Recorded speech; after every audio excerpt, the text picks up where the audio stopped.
What's up guys, it's McNulty here. Welcome back to the channel. I hope you guys are all doing well.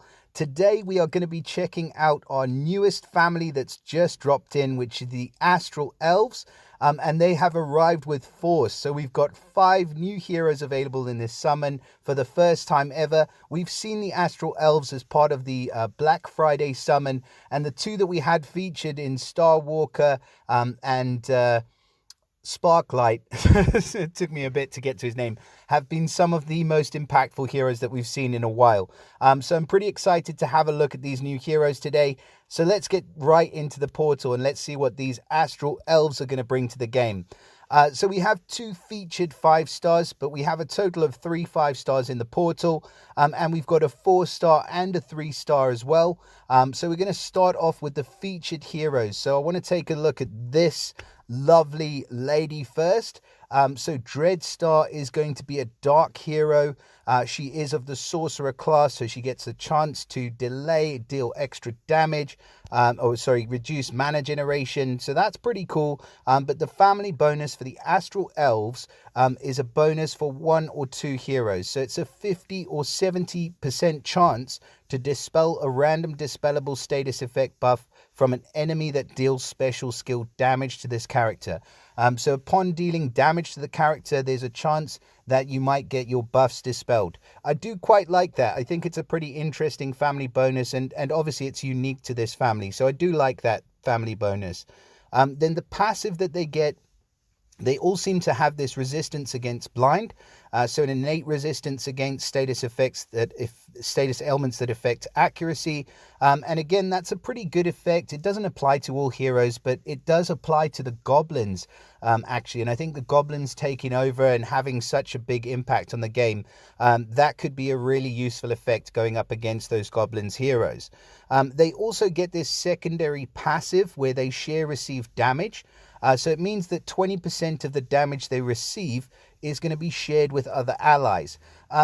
It's a pretty good effect as well. I think it just makes them a bit harder to kill and a bit more survivable. And we can always do with a bit of extra survivability. So yeah, I mean, there's none of these passives that I would say are particularly overpowered, but they are quite unique, and every single one of them has its uses. And I think that they are pretty good. So let's like average passives.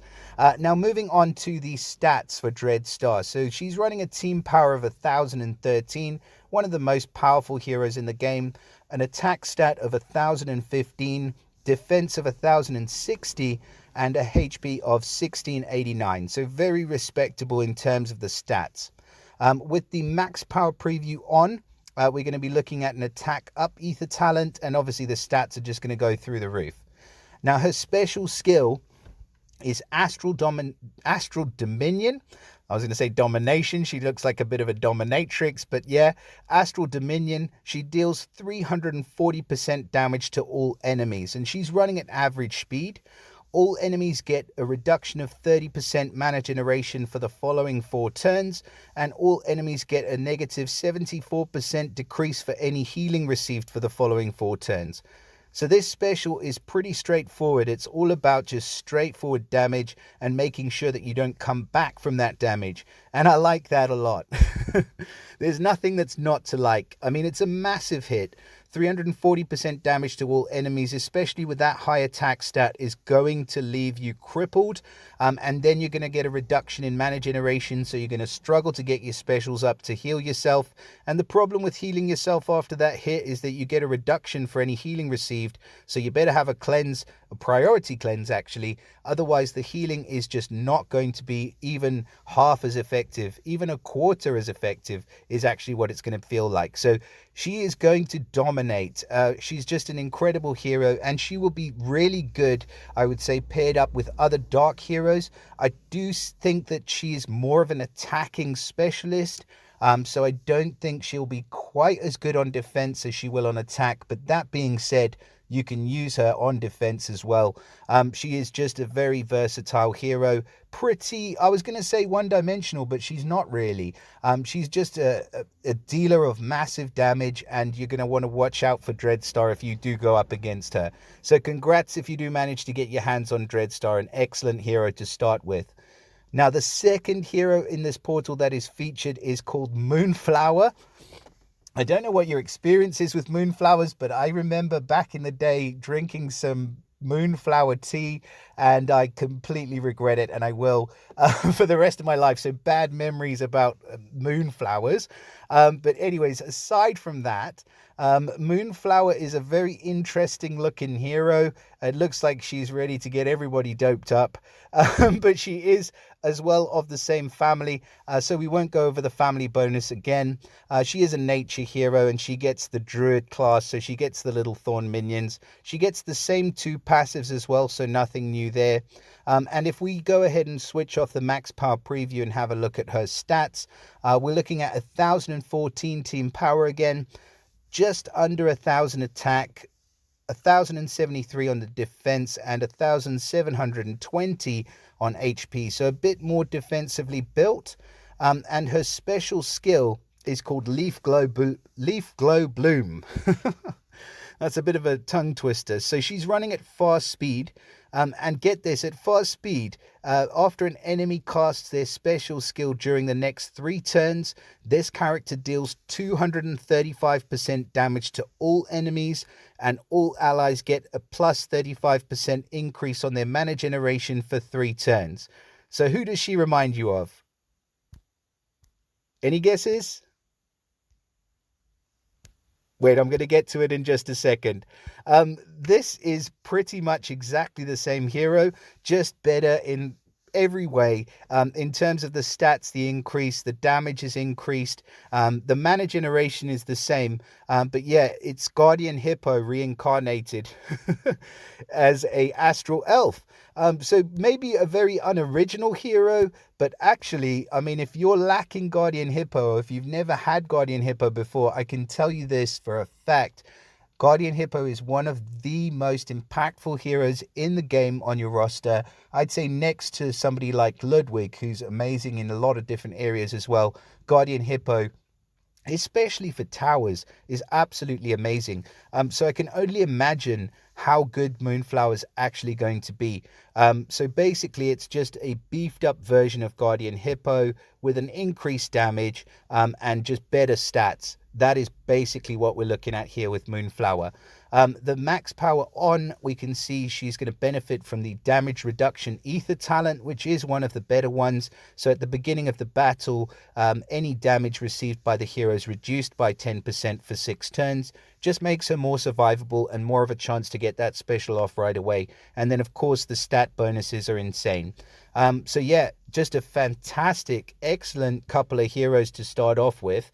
And then moving on to this guy who is not featured, but I think looks incredible.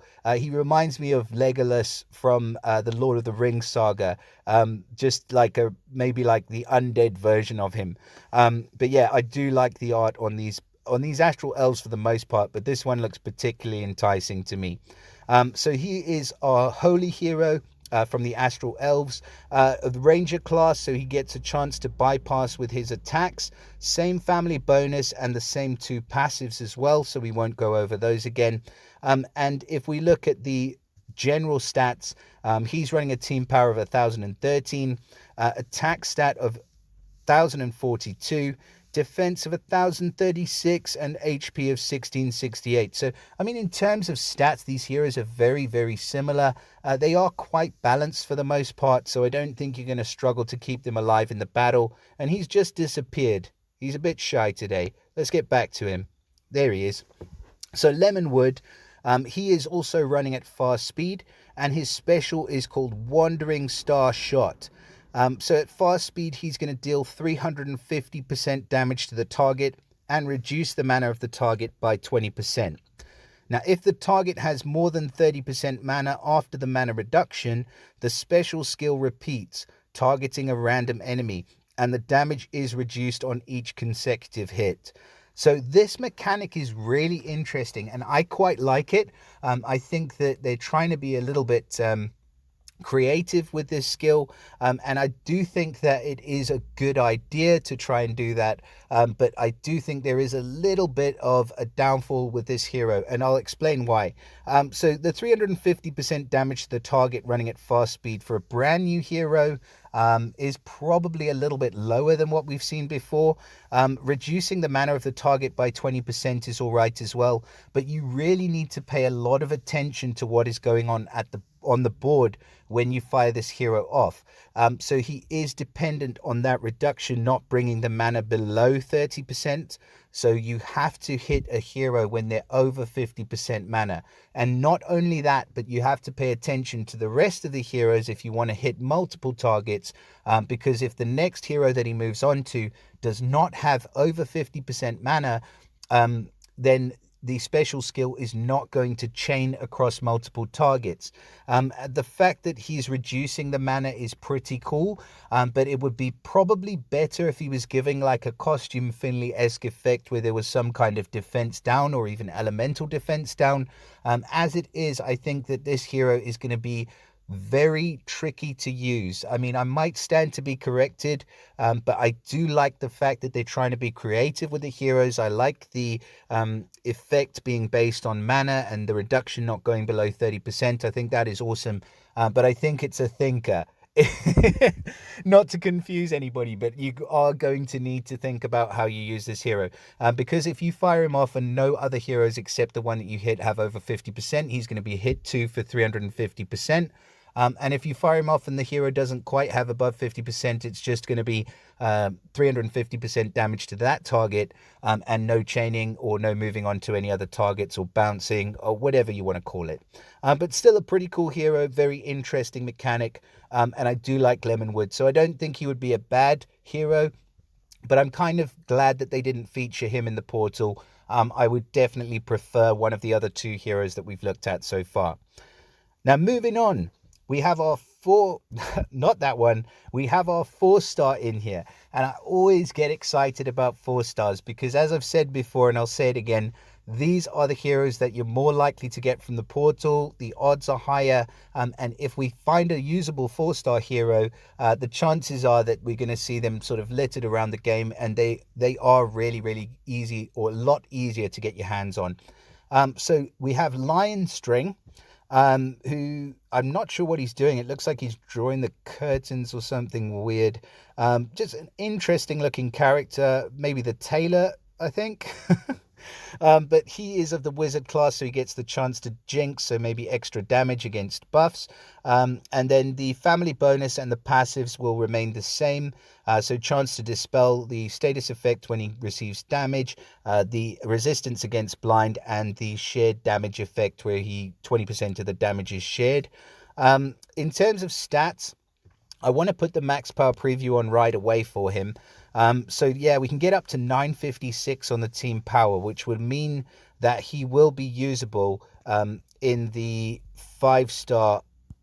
Sorry guys, I just want to get back on him. So he will be usable against 5-star heroes because those stats are pretty decent.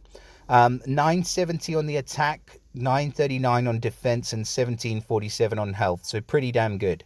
And his special skill is running at very fast speed, so I like the sound of this already, and it's called the Cloth of Constellations. So at very fast speed, Lionstring is going to deal 245% damage to the target and minor damage to nearby enemies. Okay, it's not a lot of damage, but it is running at very fast speed. The caster then steals 50% of any healing applied to the target and nearby enemies for 2 turns. And the caster and nearby allies get 45% chance to dodge special skills that deal damage for 2 turns. That is solid. I mean, it's not anything like over the top or super OP, but having a very fast speed damage dealer that gives dodge to the target and to the caster and nearby. I mean, the stealing of the healing is pretty cool, but it's not everything. I mean, he could just have the first line and the last line of this special, and I would still say that he is going to be a great 4-star hero. So yeah, I think he's going to have a lot of usability. I think you could even put him in on a 5-star team, because the dodge will increase survivability of your heroes. You're only going to need 2 tile matches to get this guy going with the right mana troop on him. And he is going to help for survivability of your team. He's going to heal himself as well if the enemy heals. So yeah, he's going to help himself with his survivability as well. I can't see anything I don't like about this hero. And he gets the dodge ether talent, which kind of works well in conjunction with his special. So fantastic that we've got a good 4-star in this portal. That's all I'm going to say. He's an awesome hero. I'd love to have Lionstring. Now, moving on to our final hero in the portal, which is going to be this little Swifty. Starswift's kind of appropriate. So she is our fire hero. She is of the fighter class, so that's pretty cool. Gives her the chance to revive. And it looks like she's gone, instead of a broomstick, for a hobby horse. Anyways, she gets the same family bonus and the same passive, so again, we won't go over those again. In terms of stats with the second limit breaks, they are looking pretty respectable, and she gets the attack up ether talent, which is going to be good because she is a damage dealer. So her special skill is running at average speed, and it's called Star Play.